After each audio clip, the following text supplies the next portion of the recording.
आप देख रहे हैं स्पूकी स्टोरीज इन हिंदी। तो चलिए बढ़ते हैं आज की इस कहानी की ओर। वो हाईवे नहीं, मौत की सड़क है। हमें उस तरफ नहीं जाना चाहिए। जब रीमा ने प्रेत को कहा तो कार में पीछे बैठे सोमेश ने भी सहमति दी। कार चलाता हुआ प्रेत सुनकर हंस दिया और कहा, अरे यार, तुम लोग भी अंधविश्वासों पर यकीन करते हो। पीछे बैठे ज्योति ने गुस्से में आकर कहा कि अगर तुम लोग अपनी बकवास बंद कर गाड़ी चलाने पर ध्यान दो तो हम लोग सही समय पर घर पहुंच जाएंगे।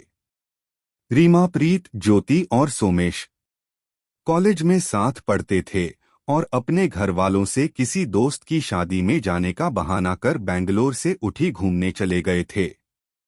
वापस लौटते वक्त काफी देर हो जाने से प्रीत दूनागढ़ का हाईवे से घर लौटना जा रहा था। पर आए दिन अखबार में उस हाईवे पर कई लाशें मिलने की खबर के कारण रीमा उसे मना कर रही थी। प्रीत और ज्योति के काफी समझाने के कारण सोमेश और रीमा मान गए। सोमेश ने कहना शुरू किया कि उसका एक दोस्त रहमान अपने परिवार के साथ रात के समय इस हाईवे से निकल रहा था, तभी उन्हें पास में बड़ी तेजी से गुजरता हुआ एक औरत का साया दिखा। आगे बढ़ने पर उन्हें एक औरत दिखाई दी जिसके कपड़े खून के छींटों से भरे हुए थे। रहमान ने गाड़ी की स्पीड बढ़ा दी, तभी उनके गाड़ी के शीशे से कुछ टकराया और सड़क पर गिर गया। गाड़ी पर उन्हें खून के छींटे नजर आ रहे थे। अचानक रहमान ने गाड़ी में ब्रेक लगाया क्योंकि सड़क पर एक बच्ची खून से लथपथ पड़ी थी। रहमान के परिवार वाले उसकी मदद करना चाहते थे और वह गाड़ी से उतरकर उस बच्ची को देखने का है, और जैसे ही उसे पलटा तो देखा कि उस बच्चे की आंखें गायब थी और दिल बाहर लटक रहा था। रहमान के परिवार वाले जल्दी से भागकर गाड़ी में बैठ गए और रहमान गाड़ी भगाने लगा। वो कुछ आगे बढ़े ही थे कि वो मरी हुई बच्ची सड़क पर एक औरत के साथ अपना दिल हाथ में पकड़ी खड़ी थी। रहमान ने गाड़ी का संतुलन खो दिया और कार पेड़ से जा टकराई।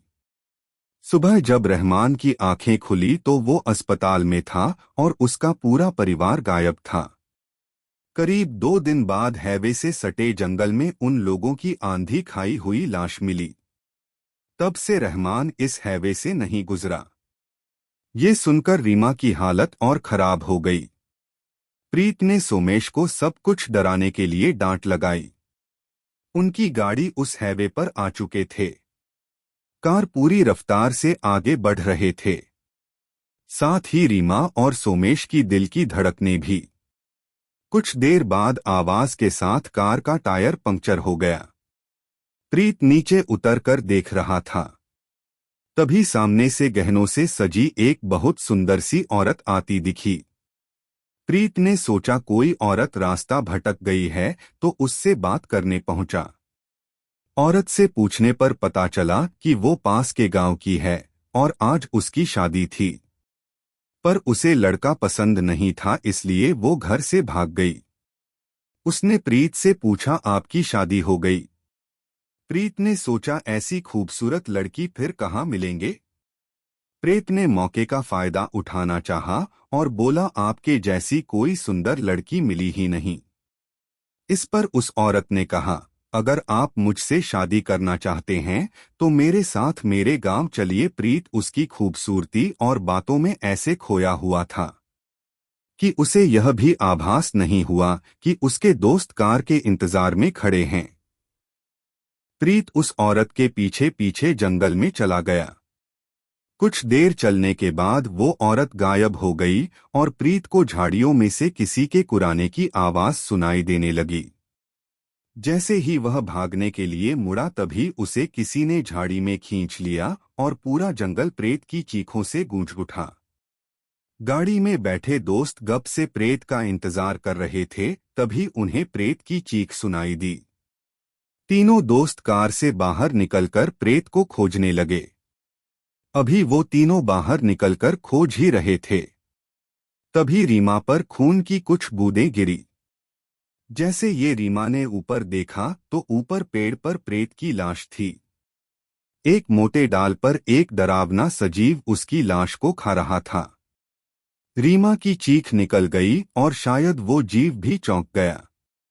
प्रेत की लाश सीधे कार पर आकर गिरी। रीमा, ज्योति और सोमेश जंगल में भागने लगे। तीनों अलग अलग हो चुके थे। ज्योति को कुछ दूरी पर एक लकड़हारा लकड़ी काटता दिखा। ज्योति को कुछ अजीब लगा, पर जान बचाने के लिए वो लकड़हारे के पास मदद मांगने लगी। लकड़हारे ने मदद की भरोसा दिया और ज्योति को लेकर अपने घर आ गया। बाहर से सब कुछ ठीक लग रहा था, पर अंदर जाने पर ज्योति ने देखा कि पूरा घर खून और सड़े लाशों की बदबू से भरा हुआ था। ज्योति ने पूछा, भैया ये बदबू कैसी है?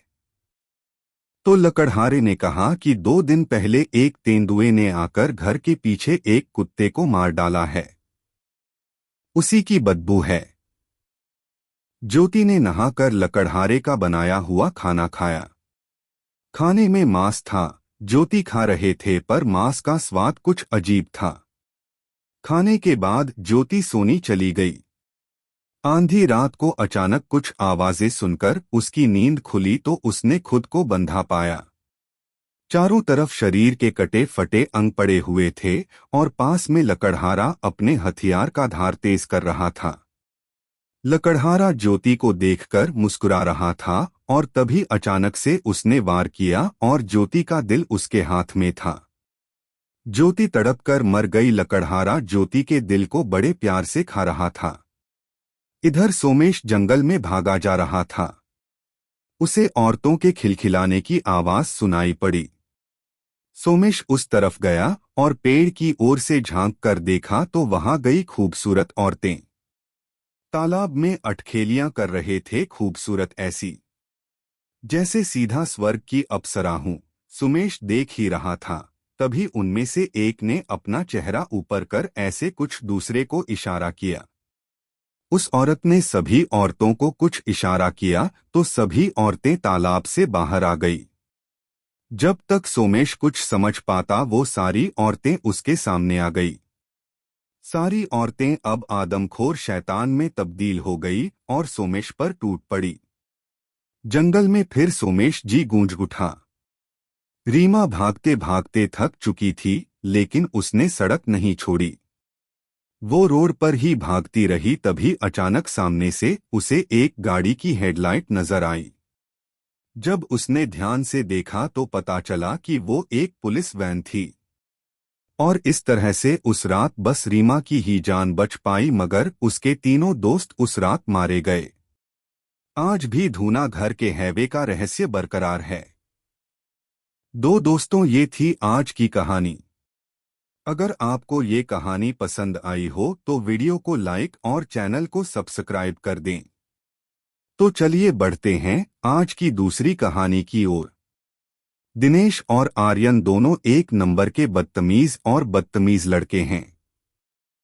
कॉलेज छोड़े इन्हें 3 साल हो चुके हैं और ये दोनों इतने बदनाम हैं कि कोई लड़की इनसे शादी करने को राजी नहीं है। इसी बीच इन दोनों को कॉलेज की रियूनियन पार्टी के बारे में सोशल मीडिया के जरिए पता चला और दोनों पार्टी में चलने को तैयार हो गए। दोनों पार्टी वाले दिन बैठ के पूजा उनके ही क्लासमेट एक लड़की के बारे में बातें करने लगते हैं कि कैसे उन दोनों ने मिलकर पूजा के साथ बदतमीजी करने की कोशिश की थी, कैसे 2 बार जबरदस्ती अकेले ले जाकर उसके साथ गलत करने का सोचा। गलती से कॉलेज के एक माम ने देख लिया और उसे बचा लिया था, पर उन दोनों के माता पिता को कॉलेज बुलाकर सख्त कार्रवाई की गई। पर फिर भी उस घटना के 1 महीने बाद उन दोनों ने केमिकल लैब में फिर से उसे अकेले पाकर दबोचने की कोशिश की थी, मगर इस बार भी वो बच निकली। दोनों सच धज के मुस्तैद बनकर निकल पड़ते हैं। पार्टी के लिए दोनों मन ही मन में बहुत खुश भी होते हैं। तभी उनकी खुशी और बढ़ जाती है जब उन्हें पता चलता है कि पूजा भी आ रही है। पार्टी में दोनों इंतजार करते करते बहुत शराब पी लेते हैं, पर जब पूरी पार्टी खत्म होने पर भी पूजा नहीं आती और सारी लड़कियां भी जाने लगती हैं। दोनों को बहुत गुस्सा आता है, पर पार्टी भी अब खत्म होने को है और रात के 9:45 बज रहे होते हैं। फिर दोनों हार कर पार्टी से अपने अपने घर को निकलने लगते हैं, क्योंकि आर्यन ने बहुत पी रखी थी तो बाइक चलाने का काम दिनेश के हाथ में था। घर जाते समय दिनेश बोलता है, यार फालतू में जनवरी की ठंड में हम यहाँ आए, इतनी दूर आ गए और कोई खूबसूरत बला भी हाथ नहीं लगी जी, यहाँ आने का कोई फायदा नहीं हुआ। आर्यन भी उसकी हाँ हमें हाँ मिलाता है और दोनों जलते जाते हैं। आज कोहरे ने अपनी चादर से पूरे माहौल को और डरावना बना रखा था। कुछ भी बोल ले भाई, आज ठंड बहुत है यार, हाथ के तो जैसे जैसे खून ही जम गए हैं। इसी तरह बात करते करते दोनों चलते जाते हैं कि तभी अचानक दोनों किसी कार से टकरा जाते हैं। आर्यन दिनेश को बोलता है, अच्छा हुआ अंधेरे चल रहे थे यार, नहीं तो चपाती बन जाती है। आज तो अभी दोनों संभलते ही हैं, तभी उनकी नजर सामने की तरफ जाती है, पर सामने की ओर देखकर उन दोनों की आंखें फटी की फटी रह जाती हैं, क्योंकि सामने एक बेहद खूबसूरत लड़की उनकी तरफ आते हुए कहती है, आप दोनों ठीक तो हैं? मेरी गाड़ी खराब हो गई थी। सॉरी, ये मेरी गाड़ी बीच सड़क में बिगड़ गई और कोहरे की वजह से आप लोग इससे टकरा गए कि तभी उस लड़की की भी नजर उन दोनों लड़कों पर पड़ती है, जो बड़े ध्यान से खा जाने वाली नजरों से आंखों में दरिंदगी लिए उसी की ओर देख रहे थे। पर उसकी हालत ये देखकर और ज्यादा खराब हो जाती है कि वो कोई और नहीं बल्कि दिनेश और आर्यन हैं। उन दोनों को देखते ही उनकी नजरों से ही वो इशारे भांप लेती है और तुरंत डरकर पीछे हटने लगती है। वो लड़की कोई और नहीं बल्कि पूजा ही थी। पूजा को देखकर उन दोनों के अंदर का शैतान फिर जाग जाता है। आज तो वो दोनों उसे देखते ही रह जाते हैं, क्योंकि वो बहुत खूबसूरत लग रही थी। उसे देखते ही उन दोनों की आंखों में कई भाव आ गए और फिर अचानक एक शैतानी हंसी दोनों की आंखों में तैर गई। अचानक आर्यन बिजली की रफ्तार से अपनी जगह से उठकर पूजा को पकड़ लेता है और वह पूजा को जबरदस्ती अपने आगोश में भरने की कोशिश करने लगता है। पूजा उससे बचने के लिए पूरी तरह से छटपटाती है और वह खुद को बचाने के लिए खूब हाथ पैर मारती है। उसी जद्दोजहद में दिनेश, जो कि उसके पास खड़ा था, उसके हाथ से उनके गाड़ी की चाबी गिर जाती है। दूसरी ओर आर्यन एक दरिंदे की तरह जबरदस्ती पूजा को उसी की गाड़ी में धक्का दे देता है और एक मुस्कान के साथ दाढ़ी खोजाते हुए खुद भी पूजा के पास वाली गाड़ी की बैक सीट के अंदर चला जाता है। इधर वो पूजा को अपनी बाहों में भरने की कोशिश करता है, उधर इनकी छीना झपटी के भूल के दिनेश अपनी गाड़ी की चाबी अंधेरे में ही टटोलने लगता है। पर जब अंधेरे के कारण उसे कहीं भी चाबी नहीं मिलती, तो वो मोबाइल में टॉर्च ऑन करके चाबी ढूंढता है और पाता है कि चाबी तो उस कार के फ्रंट डोर के बिल्कुल पास में ही पड़ी हुई है। वो चाबी नीचे से उठाता है और सिर ऊपर उठाता है तो उसके सिर से कुछ टकराता है और वह भी बेख्याली से अपना सर ऊपर उठाता है तो जो देखता है उससे उसकी आंखें छड़ हो जाती है। कारण ड्राइविंग सीट पर पूजा की लाश पड़ी हुई थी। उसका एक हाथ पहाड़ की तरफ लटक रहा होता है। सिर पर भी गहरी चोट के निशान होते हैं।